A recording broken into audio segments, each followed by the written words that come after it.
Welcome to The Dreadful Dialogue, a podcast where we chat about all things horror, from interviews, spooky event coverage, movie deep dives, and other spooky things. My name is Alyse, and today we have a returning guest named Anthony. If you listen to our episode about Guatemalan folk horror, you'll remember him. He also has a cosplay alter ego, Antaros, and today he's going to be here with me chatting about the movie from 2007, Death Proof. Welcome back, Anthony. How you doing? Fine, thank you. It's good to be back. We're going to be chatting about Death Proof, and before we get into too many details about the movie, of course, we will be spoiling this. And I want to mention before we get too deep into this, if you are a Quentin Tarantino fan, we're not going to cover all of the things that are a part of his universe. There are so many Easter eggs and references and name drops and mentions of Kahuna Burger and all this fun stuff. I can't cover all those. That would literally, we'd need to go scene by scene and line by line to catch all of those. But we are going to be talking about this movie and try to go in depth about it. So Anthony, tell us, why did you choose this movie? Because, well, one, when Tarantino and Robert Rodriguez collaborate, they always manage to create something where you get a little bit of both of their universes. And not just that, but you almost get a sense of how they started. And like all artists, like Picasso or Debussy, if two random artists got together and worked on something, you could see both worlds apart and together at the same time. And I feel it's a movie that's not really talked about enough. Like, I thought it was great, personally. So that's why I decided to pick this one, because it's not really mentioned out there as much as other of his films or other horrors. Yeah, I think it's really cool that I forgot to mention at the top that Robert Rodriguez was involved in this film, because this was a grindhouse style film, which I believe that style of film started in the 1970s, where they would show two features and usually at drive-ins, and sometimes they would even recycle actors. You'd have one actor in one and they'd be playing another character in the other. And they really I think they really infused that into these movies, right? We're making them grainy, I don't know what you call those things, like the film spot. There was a lot of homages. The quality, the scene jumps, yeah, all that. Yeah, I thought it was really cool that they integrated that into that, and they even make it like a part of the scenes. If you watch Death Proof, there's two versions of the movie. There's a shorter version, and then I guess there's a longer version. And from what I understand, that has to do with the original release of them. For some places, they released them where you could watch both of the movies, and for some, they didn't. If you watch the Death Proof all by itself, you'll get a bit of a longer version. And like the scene with Arlene, right, when she does her little dance. If you get the shorter one, they cut it out. They say, "Oh, the footage is lost," which is funny because they do that with the double feature movie Planet Terror, which is the other one that Robert Rodriguez technically directed. That was part of this. We're not gonna talk about Planet Terror, but that was the double feature that was part of this movie.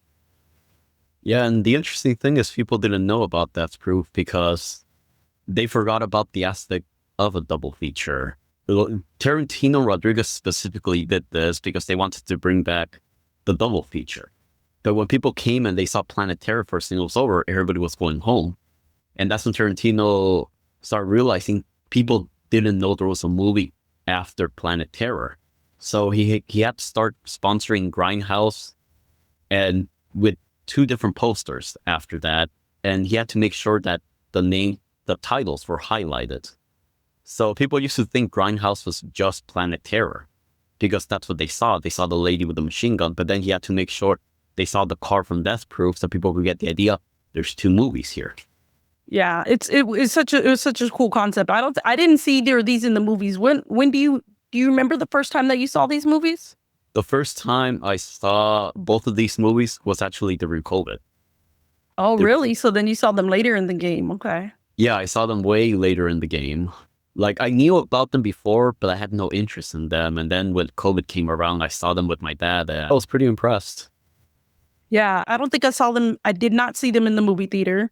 I can't even recall when I first saw them, but I'm pretty sure that I caught them separately. And it was such a cool concept.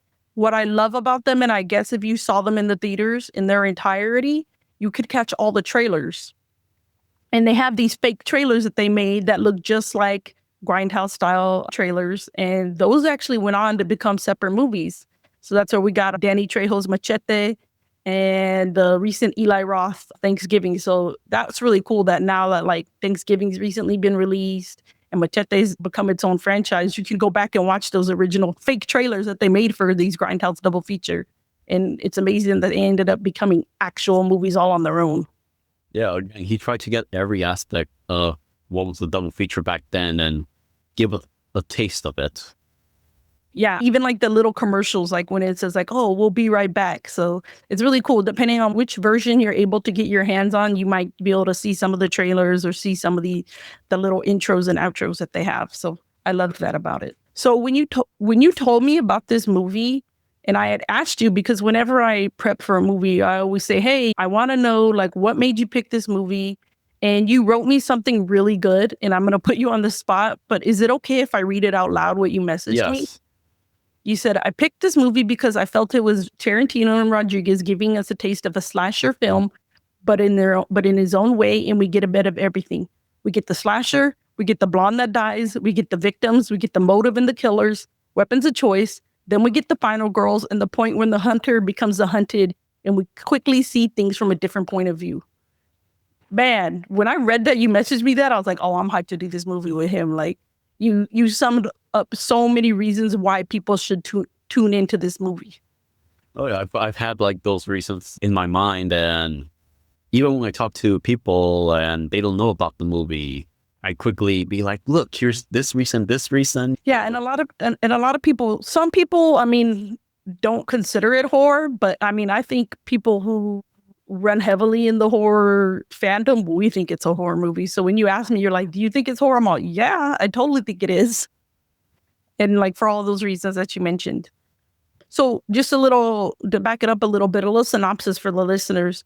So this movie, it's kind of like two movies in one, right? Even though it's a double feature, but Death Proof itself feels like two different movies. We get introduced to a character played by Kurt Russell, stuntman Mike, and he's a stunt driver. We hear about the different movies he did.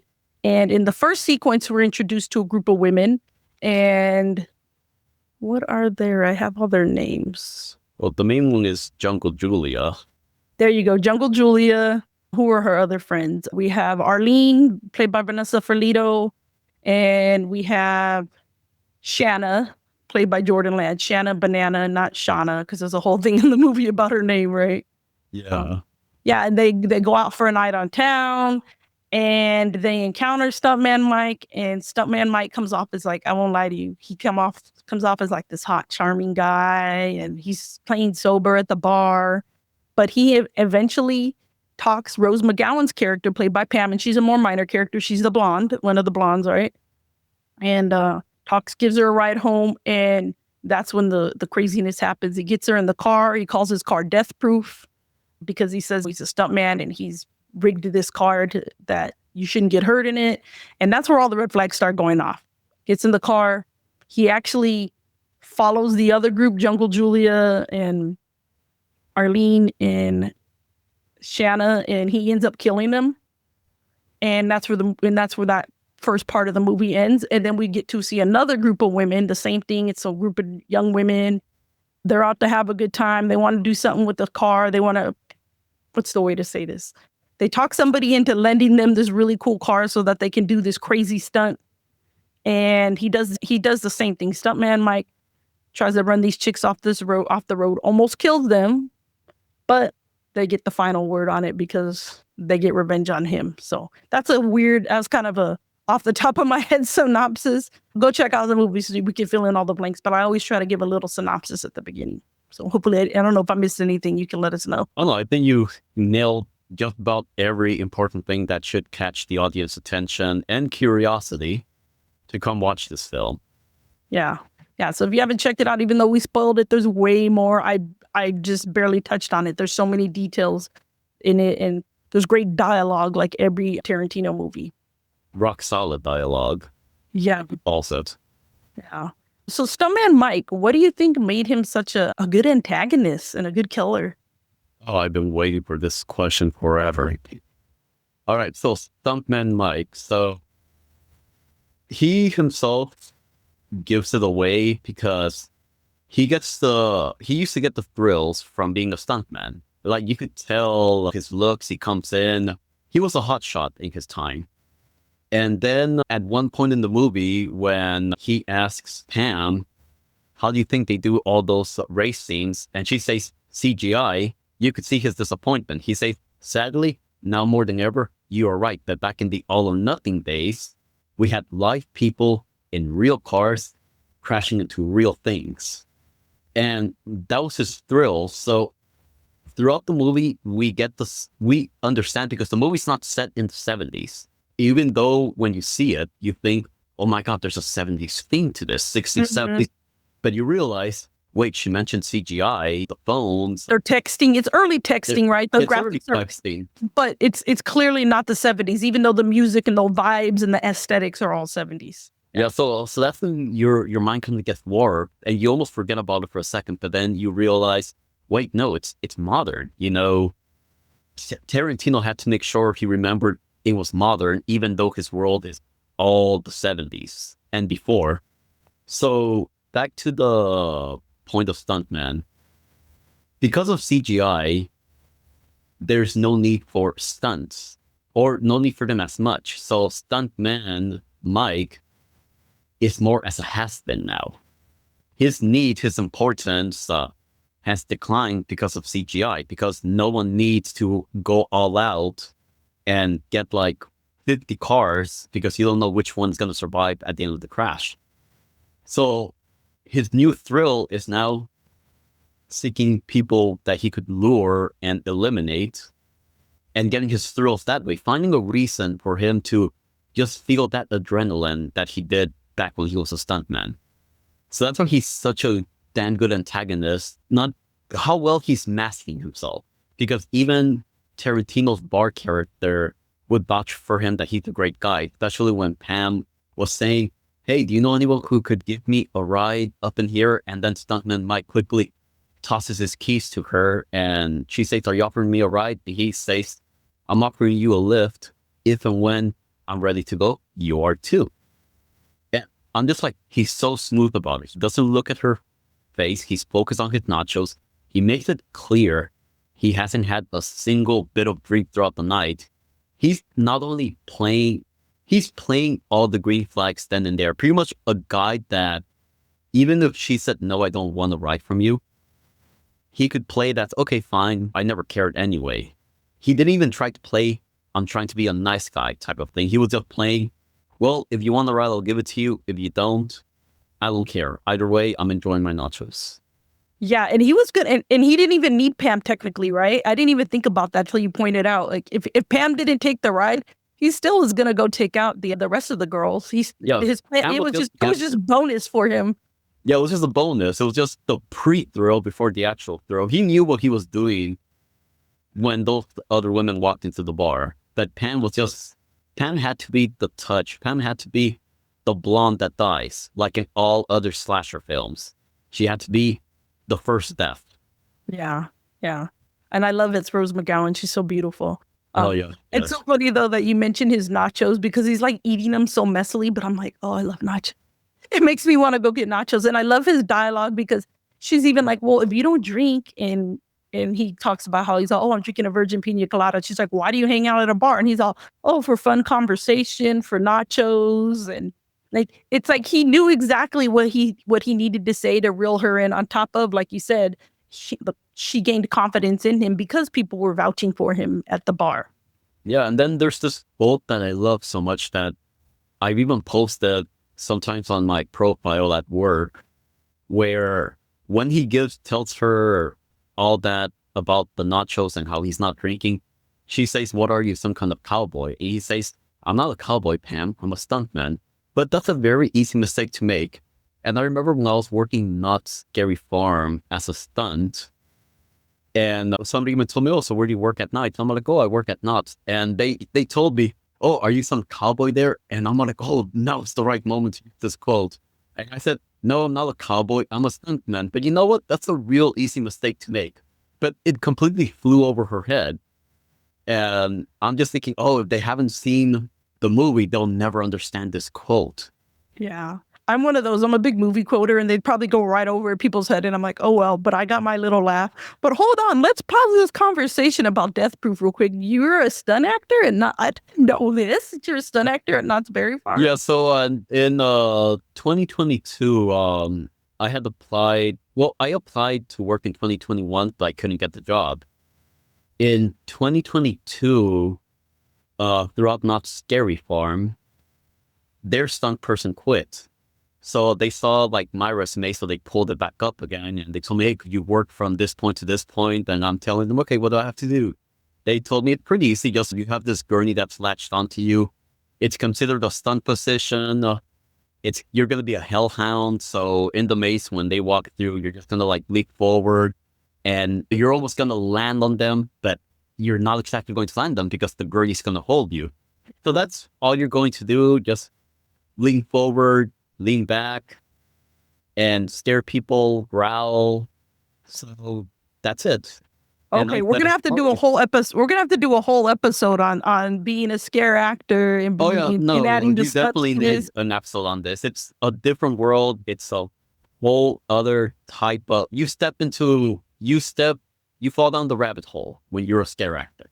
Wow, that's you know what? It's like okay, and I know this sounds literally cheesy. You have perfect timing. When you hit me up about the previous episode, when you messaged me, you're like, "Hey, what would you think about doing an episode about folk horror and horror shorts and this and that?" And I'm like, "Oh my God, I just talked about that on the previous episode," and you hit me up. And that's something I've had in the back of my mind too. I'm like, "Oh, I need to hit up a scare actor." But all the ones I see on Instagram, I'm like, I don't know them personally, but all right. You're gonna come back at some point. You will be coming back to do more folk stories for us. Oh right? yeah, I'm preparing more stories as well. I recently came back from a trip to Guatemala, so I'm back with more stories. Oh man, that's awesome. I can't wait to go visit one day. Everybody, people who, if you listen to the previous episode, you guys know that's where my husband's family's from. And yeah, one day I'll get to visit. All right. So let's go back to Death Proof though. I was like, wait a minute, hold up. I didn't know this. But I don't want to take up the whole episode about it, but we will be talking about that on another one. That's amazing. All right. So in terms of being a slasher, what do you think made this different than like other traditional slasher films? Because this film kind of takes a weird turn. What did you think about how it does that? How it switches on us? First of all, it's the weird turn because this slasher, you hardly see a slasher film. For instance, say we saw a Jason film, a Friday the 13th film.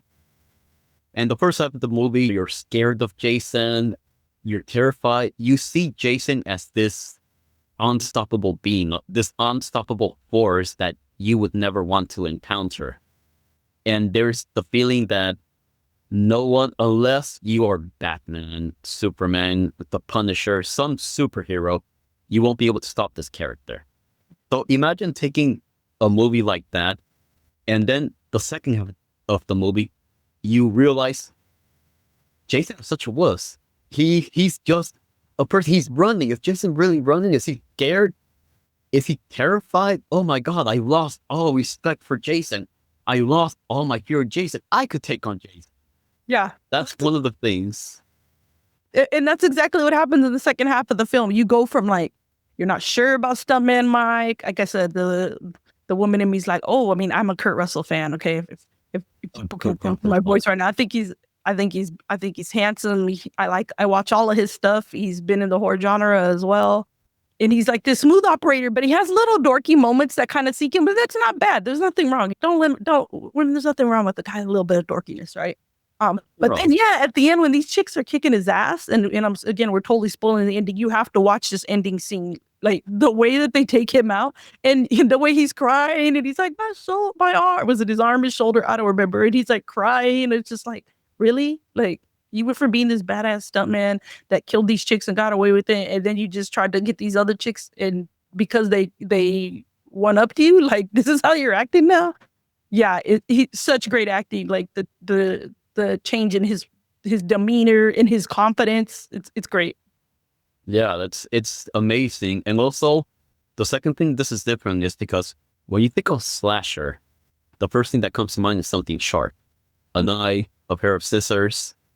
Every now and then, they'll break slasher rules where they take out the gun, like Terrifier. But That scene, right? With the when he first, I'm like, oh damn, I didn't know he was gonna bring out a gun. You're like, wait, you can do that, Yeah, so, that came out of left field. Yeah. Oh so, my god, I'm wearing Terrifier right now. oh, that's sick. Oh man, you read my Yeah. mind. Anyway, And sorry. so his weapon of choice is the one thing no one ever thought of, which was a stunt car.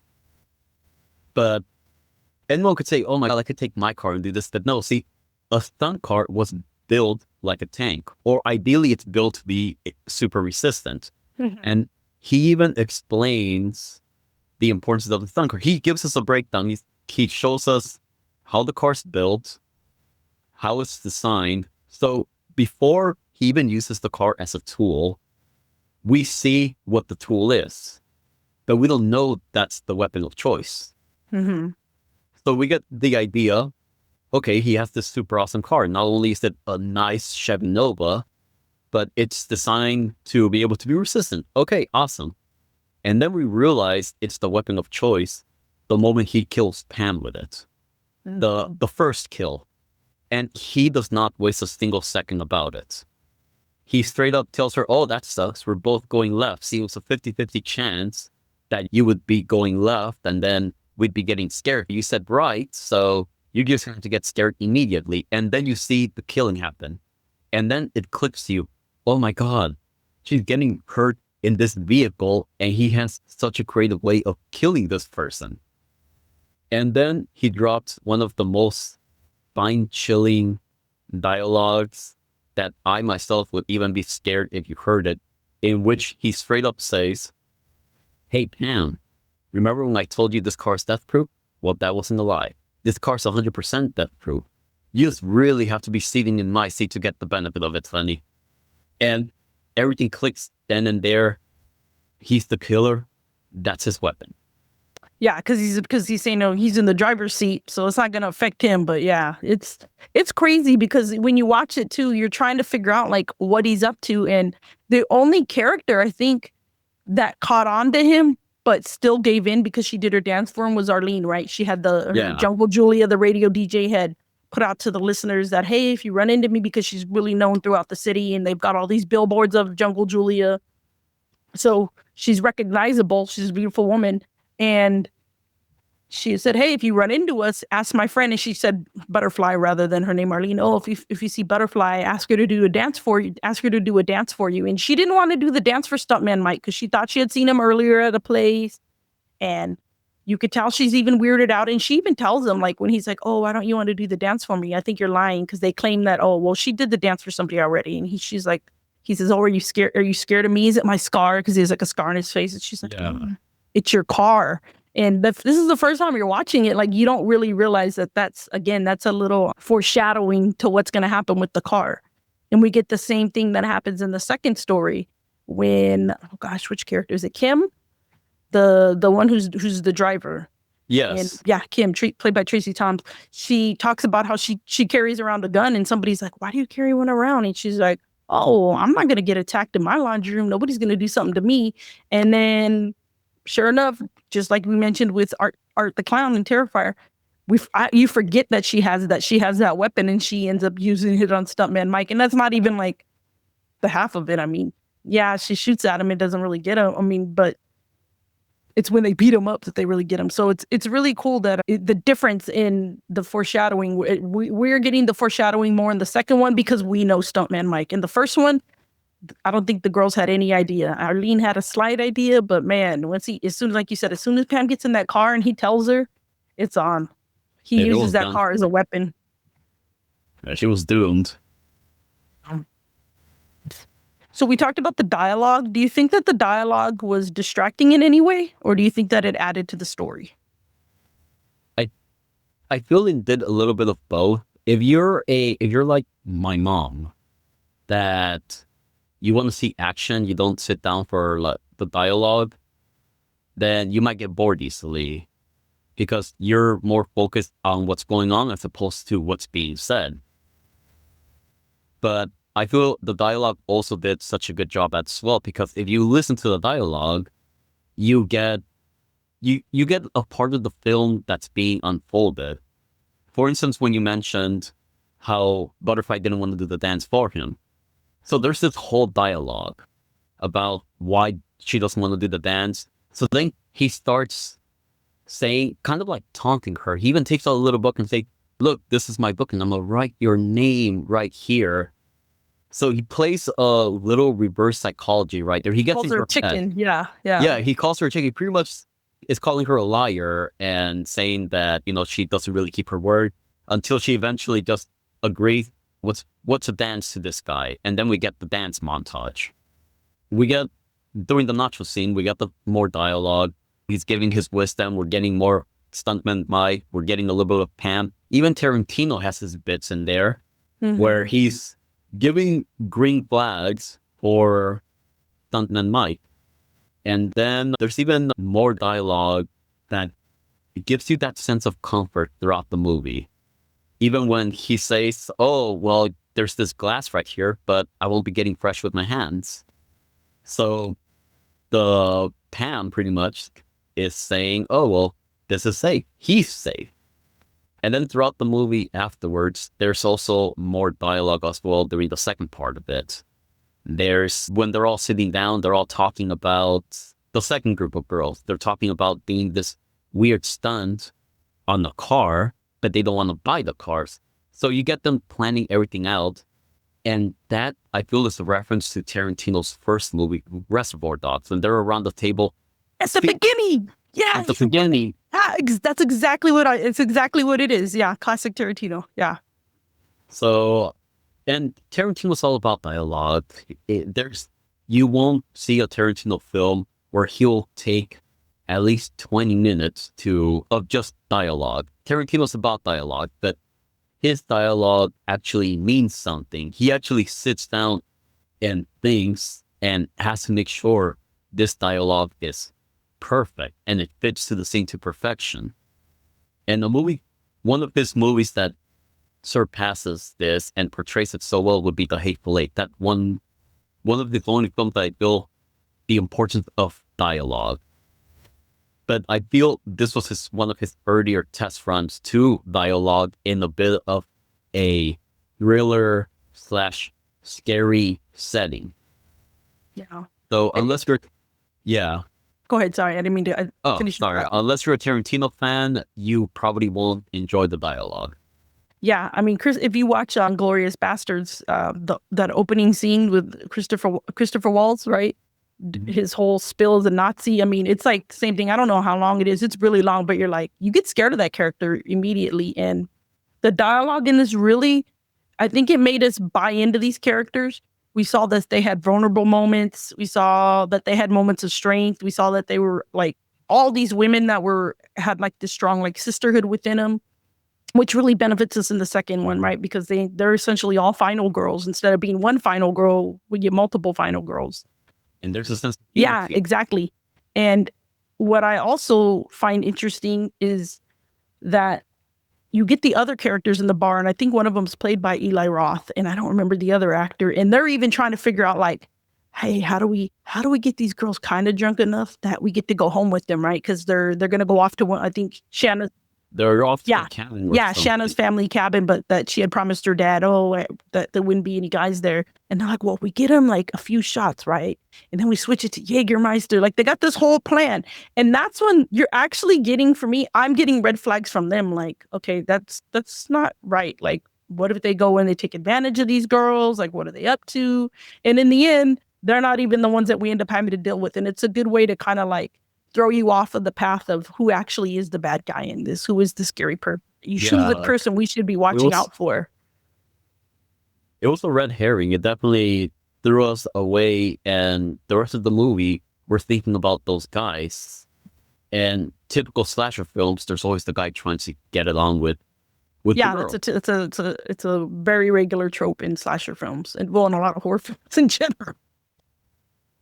Yeah, but I thought the dialogue was great. I think, again, it gives you more background. It helps you buy into these characters, helps you root for these characters. But I want to move now into, we talked about how this car was used to kill the women in the first sequence, and then how he uses it to almost kill the other ones. And I want to talk about I lost my whole train of thought. Hold on. What was I going to say? I hear my little one crying, making noise. Hold on.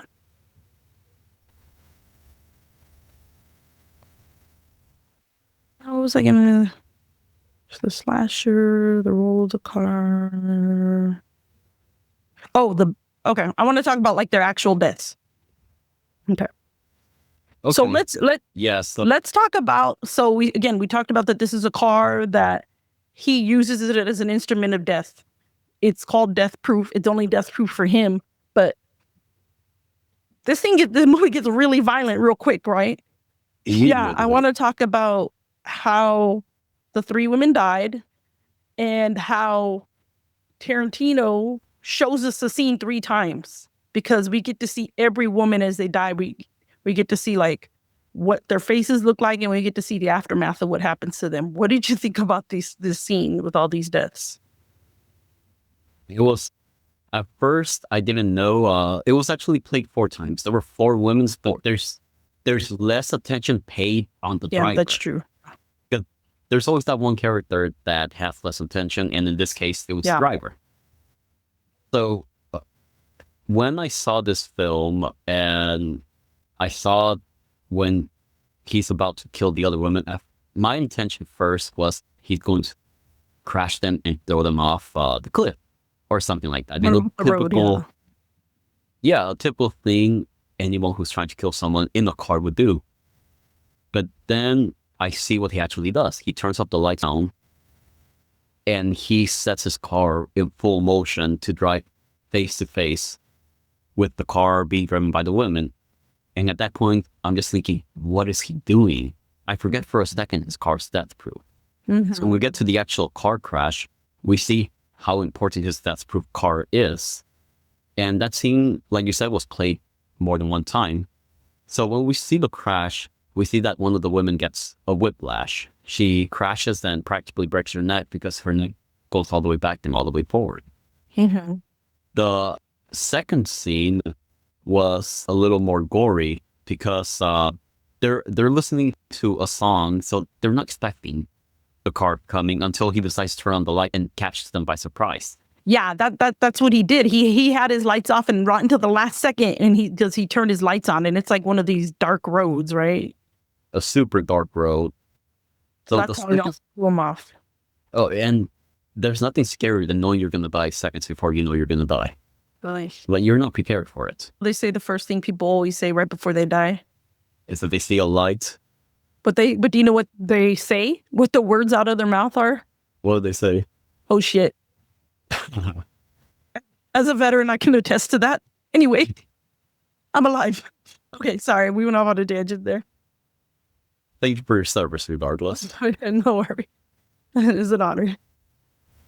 The second death, I felt, was gory and brutal because you see the car crash, how one of the ladies with her leg flies. And you even hear it, and then you hear the splat. She loses both legs, and you're just thinking, my God, that's if somebody just yanked them off. You could just imagine that pain. Because she was sitting with like her leg out, right? Like that's how she was. That's how the film even opens up with Jungle Julia, if I remember right. Her leg, she's sitting in her car. She's got like her leg up, and now like I see people sitting that way, and all I think about is death proof. I'm like, don't do it. I'm just thinking about that scene. Yeah, one time I was like stretching my legs, and my husband's like, "What are you doing?" And I'm like, I know, I'm just stretching really quick. I'm like, Alyse. Yeah. And then then that's Jungle Julia, and then there's one more, right?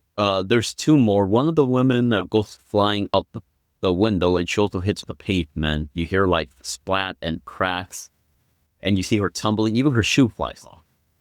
And then the last one, which I'm thinking, oh, that was brutal. I should have not. Yeah. Way was when you see the wheel of his car grind and pulverize all of her face. Like it removes anything you'd consider a face, and it really digs deep in there. And there's even a second where you hear the emphasis of how the car is revving, almost as if stuntman Mike knows, oh, this is her face, let's make it worse right here. And he revs it even more to pulverize and destroy whatever's left of her face. That those deaths, none of those deaths have sat well with me. Pretty much that death in general never sat well with me because I'm just thinking you're driving a car into a tank, pretty much. You're not going to live. And he drove his car in a way where he could jump just enough to get the upper hand on them. Yeah. And then when you see the car crash and you hear the screaming and the noise and everything, you remember everything stuntman Mike said, how he drove the car back in the all or nothing days where it was real people crashing into real cars. So you realize he's done this 100 times. He knows what he's doing. Except now, he's actually doing the all or nothing in real life. It's either we're all living or you're all dying, pretty much. And that's what the I don't know if he's a sheriff or a deputy, the law enforcement guy Parks, and I think that's a character that is in several Tarantino films. He knows, he's like, I can't prove it. He's like, the women were swimming in alcohol and they'd been smoking weed, and he hadn't had a single drop of alcohol, but he knew what he was doing, and he wanted to get him. And like, you always wonder about that, right? Because in the end, we don't find out what happens exactly in that sense of what law enforcement does, but it's interesting that the law enforcement guy put all that together, what you're saying now. He knew how to control this car. He probably was into doing this. Yeah, that whole scene is wild, seeing all those deaths, and it's a total Tarantino thing, right? The way he shows it multiple times and you get to see the deaths from each person's point of view. Yeah, it sits with you for a minute. Yeah, and then that scene with the sheriff, you get a sense of realism, like the sheriff knows what happened here.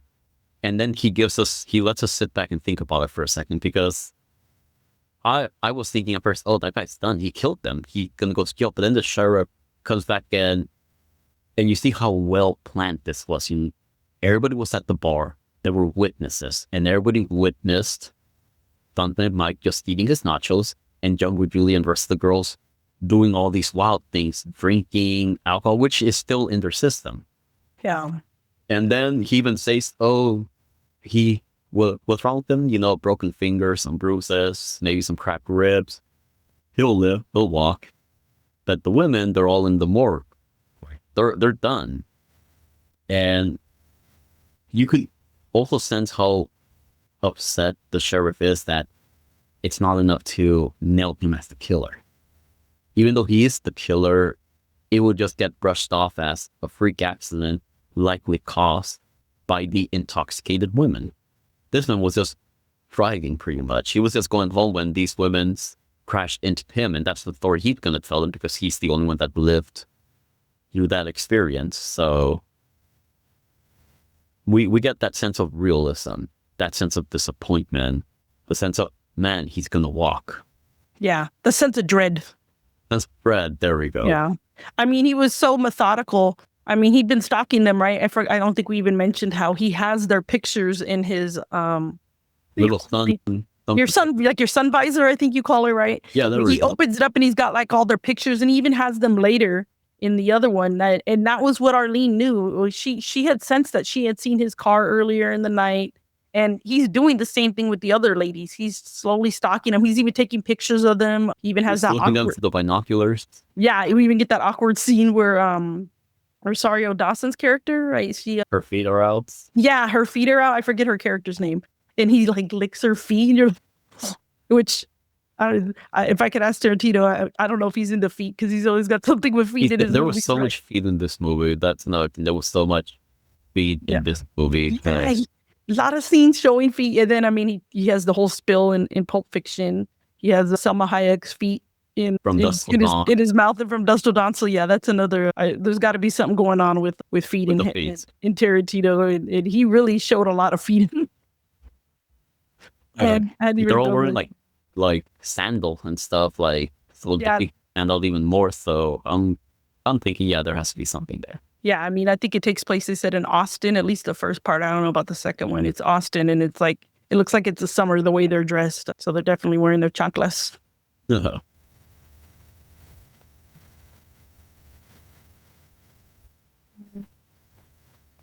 What did you think about the music? Did you like any of the music and the soundtrack? Oh my God. The music Hold Tight was just perfect in that scene.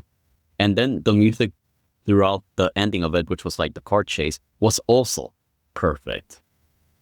And that music is also, I'm pretty sure it's recycled music from all the car chase scenes we had in the 70s. Or he had in the 70s, because we weren't around during that time. Yeah.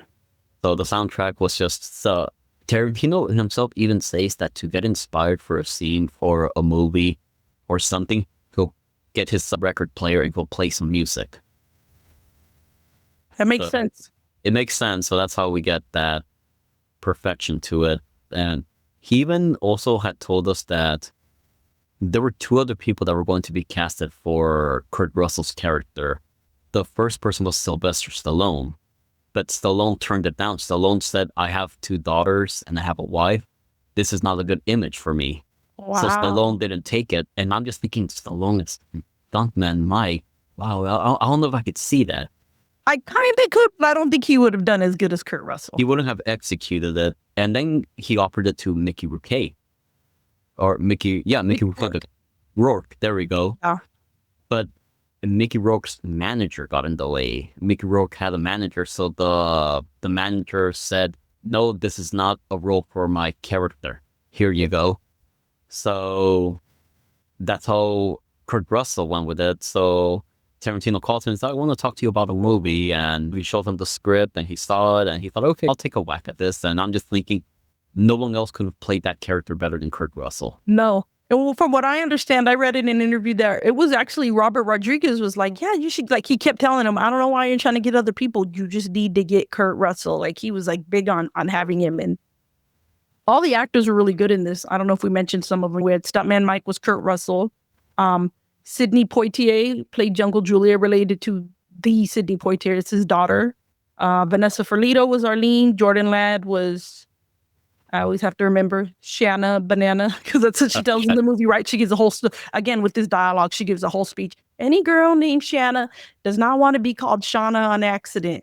And she's like, remember, it's Shanna Banana. Rose McGowan was Pam. Rosario Dawson is and then with the second group, Rosario Dawson is Abernathy. Mary Elizabeth Winstead is Lee. Tracy Toms is Kim. And now we need to talk about the stunt people, right? Yeah. Zoe Bell is a real stunt actress. Yes, it's yes. Real life. Yeah, she's from New Zealand. She is actually a stunt woman. Tarantino, when he offered her the part, she just assumed that it was going to be like, any other stunt role.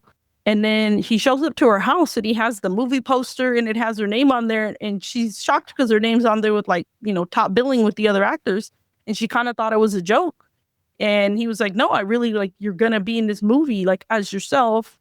And it wasn't until she got the script that she actually saw, oh my gosh, my name's throughout this. I'm going to have actual dialogue. And she did a really great job. He even uses her in Once Upon a Time in Hollywood. And there's no other person playing her. She's doing all those stunts herself. But yeah, I was impressed that she was able to take on this role. And now she's even done some other stuff with it. So that was cool. And I find it ironic how in this movie, him and So, you could say they hate each other, but in Once Upon a Time in Hollywood, they're married. Yeah. Yeah, because they say they're supposed to be the same characters, right? Or related. Yeah, they're supposed to be. They're supposed to be roughly the same characters. So. Yeah. So what did you think in terms of this going back to this being a grindhouse, being a double feature? Do you think that concept ended up working? I feel it didn't work the way Tarantino wanted it to, only because people know Planet Terror more than they know Death Proof. Again, when you saw the first Grindhouse poster, you saw the woman with the machine gun. People didn't really know there were 2 movies here, up until later on Tarantino said people are leaving after the first film. They're not staying for the second film. And I believe he was so disappointed in that, because he himself even believes this movie is one of his worst films. He doesn't like this movie that he made. But I feel it's just disappointment that the whole concept of the Grindhouse didn't really hit many audiences. the way he wanted them to. Yeah. I think a lot of it might have had to do with the marketing. Like we said, I think just the poster is more iconic, like you said, for Planet Terror. And the one for Death Proof, it's more ambiguous. You're not quite sure what that you don't even know that they're inferring that the car is going to be called Death Proof and that it's going to be this instrument of death. I think it hurt them that there were some theaters where they didn't show it in its entirety, and there were some that did. I think, yeah, that it might have got lost on some people that it was going to be a grindhouse film, but I thought it was really cool that they tried to resurrect it. From what I understand, they kind of at one point want to do another one, but I haven't heard much talk about if that's ever going to come to fruition or not. Hope it does. Yeah. So like we said, the movie, you gave us a lot of details about how the women die and how Stuntman Mike gets away with it. And then it takes another turn and we get the new set of women, and that's the group led by Rosario Dawson, Abernathy's character. What are your thoughts on that? Okay, I thought this was interesting how even for this part, the movie goes from the 70s style filming to a modern one. So it's almost as if it's saying, okay, now we're jumping into a new era. Now we're changing your concept of what you do as a slasher to what you know now. Because we get a new set of final girls. And in this one, we get 2 women of color. And those women represent a blaxploitation era, especially the way she speaks. And as you said, she mentions she's carried, she's packing, she has a gun. And we don't even know why. And we'll get to that later in the film. So we see Stuntman Mike again, and we're thinking, I feel bad for these new set of women. He's already doing his thing. He has them with the binoculars. He's spying on them. He's sitting on his car with the little angry duck statue on the front. The little like car medallion. It's on the hood of his car. Which, fun fact, that duck was in a movie called Convoy. And the main character, Chris Christopherson, drives a big rig truck, and he has that exact duck on the hood of his car, and his nickname is Rubber Duck. And Tarantino just gets that same duck and puts it on Death Proof as an homage to that movie. Yeah. Well, I do want to point out though, Jungle Julia was a woman of color though. We do have her in the first one, and we have Vanessa Ferlito, but they don't survive, so they're not technically final girls, right? Yeah, they don't survive. So we get these new girls, and we even see him when Zoe, they call her, but her name is So, is doing that stunt where she's on the hood of the car holding on to 2 belts, and Stuntman Mike is trying to make her fly off the car. So we get a whole scene of him chasing them. They're screaming, they're crying, they're yelling, they're saying, oh man, I'm sorry for what I called you earlier. The audience, or myself as the audience, I'm already thinking, man, they're gonna die, she's gonna die.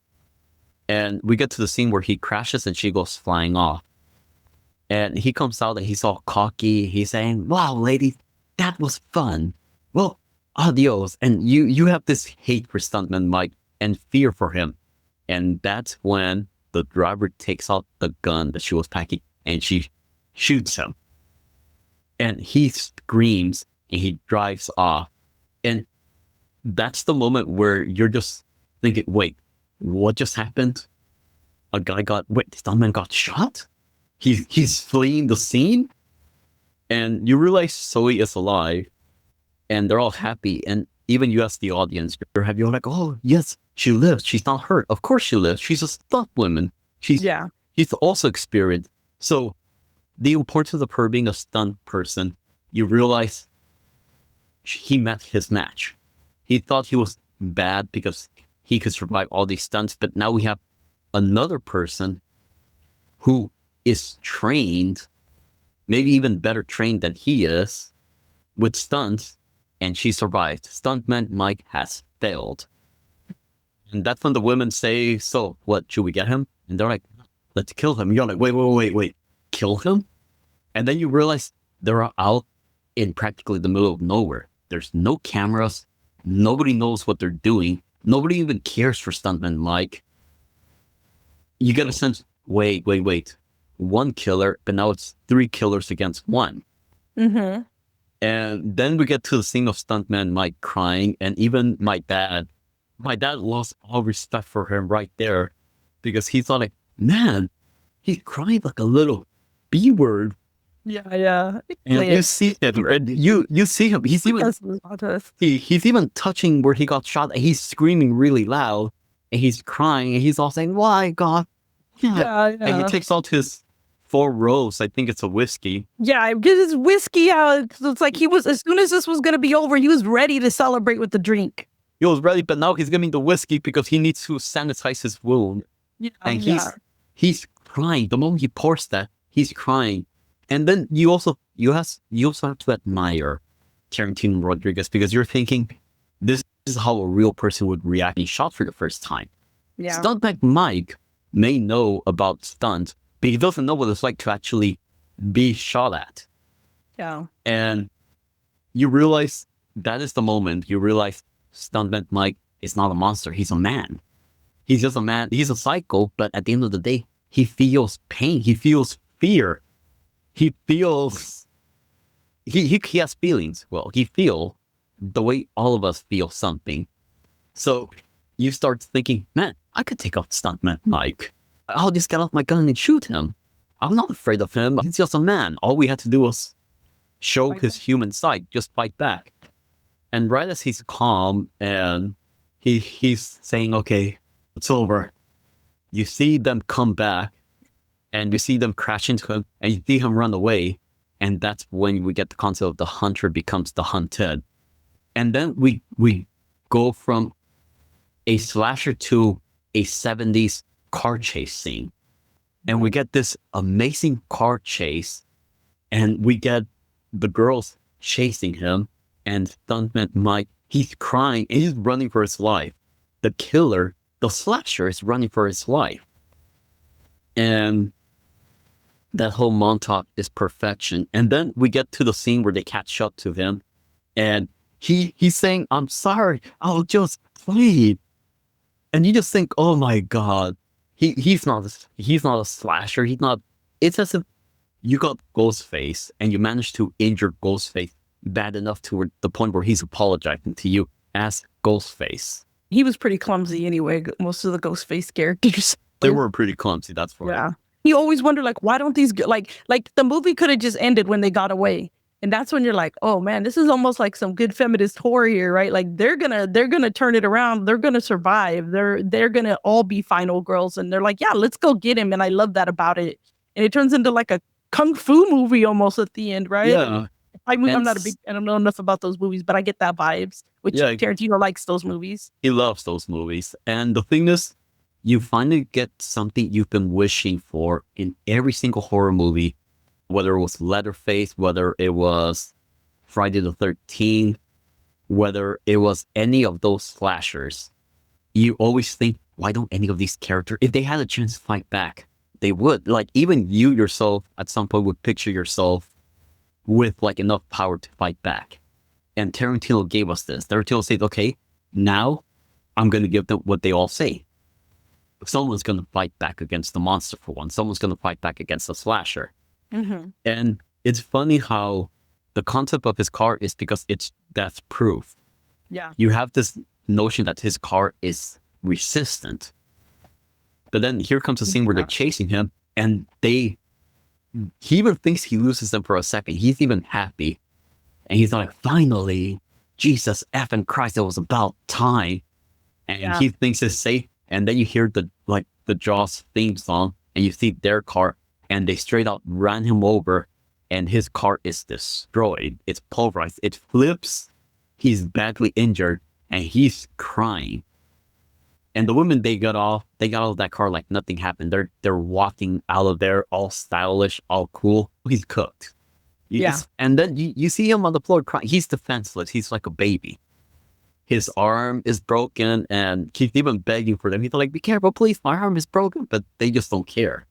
And that's when they pull him out of the car and they beat him to a pulp. They beat him to a freaking pulp. And you even just realize he's not bad. He's not tough. He's not even scary anymore. He's a freaking wimp. He's a poser. And the movie gives us that kind of bittersweet ending where one of them just thumps and smushes his face in. Yeah. And they're just happy. And I'm thinking, wow, that was a good ending. I'm happy. They killed the killer. You feel bad for him too. You feel bad for him, but then you remember what What he he was did to from the those other first, women. Yeah. and then you say, you know what? It was justice. Yeah. It was karma. He had it coming. He had it So coming. I felt the ending to that, like all of that was just perfect. It was cut out to perfection. Yeah. Some people could argue that it was abrupt, but I thought it was good. I loved it. I thought it was a great, just like you said, the killer got. Like you said, you're like, really? Like he went from being this tough guy to like now he's whining like a little baby and he's getting the crap beat out of him, and you're like, yeah, he deserves it. You killed those girls at the beginning in the first half of the movie, so good to them. And I just love the, like, I think it even ends with them like, do they like high five or Yeah, something? they like Yeah, throw their arms in the air like in victory. gives me like Powerpuff Like Girl Powerpuff. vibes. I And love it. then, it was just perfect. I'm just thinking, well, we get an epic chase scene, we get the slasher, we get final girls, and then we get the death of the slasher, and we get that sense of comfort, a weird way of comfort and uneasiness at the same time, because the comfort is he's not going to harm anyone anymore. The uneasiness is, oh my God, he died brutally himself, but he had it coming. Yeah, it's crazy. So all in all, I thought that movie really did leave an impression on me. It was well done. Tarantino should not hate on his film that much. The reason I even drive a Camaro right now is because it reminds me of stuntmen in my car. And I tell everybody, if I had the money, I would buy a Chevy Nova and I would make it look just like the Death Proof car. I would do that, minus the little seat, that weird seat, but everything else would be like an A excitement. cage too? I'm like, if I want to do stunts in it. Oh man. Wow. Well, that was some really cool. That was a really cool conversation. It was really cool having you on, Anthony, again. And tell people where they can find you if they want to find you on like social media or anything that you're into, what you got going on. Oh yeah, currently I've only got my Instagram page, as mentioned earlier. Thinking of trying out a TikTok at some point, or perfecting my TikTok, but I wouldn't really know what to even put on it that'll catch people's attention. I think it's the real hit or miss. Yeah, I mean, I started one for the podcast and I think I've posted one thing. I don't even know how to use it. I just have it there. So I have it for the podcast. At some point, I'll put more effort into it. I think the same with like the Facebook. I have one, but I'm like, I don't even use it. So I'm on all of that stuff, but I'm mainly on Instagram as well at Dreadful Dialogue Podcast and my website, dreadfuldialogue.com. But it's really cool having you again. We look forward to you coming back. Thanks. Now I know I need you to come back twice, right? You're going to give us some more folk stories from your country. And also I want to hear more about like what it's like to be a scare actor. That's something that I think would be really interesting for people. I always wonder, I'm like, if it gets boring or if it gets monotonous and what the day is like getting ready for it. And so, yeah. I'm already formulating my questions that I got. Oh yeah, please form your questions. I will gladly come back and talk about my life as a scare actor. Cool. All right. Well, thank you guys for tuning in. We hope that our conversation wasn't too dreadful for you guys. And with that one, have a good one.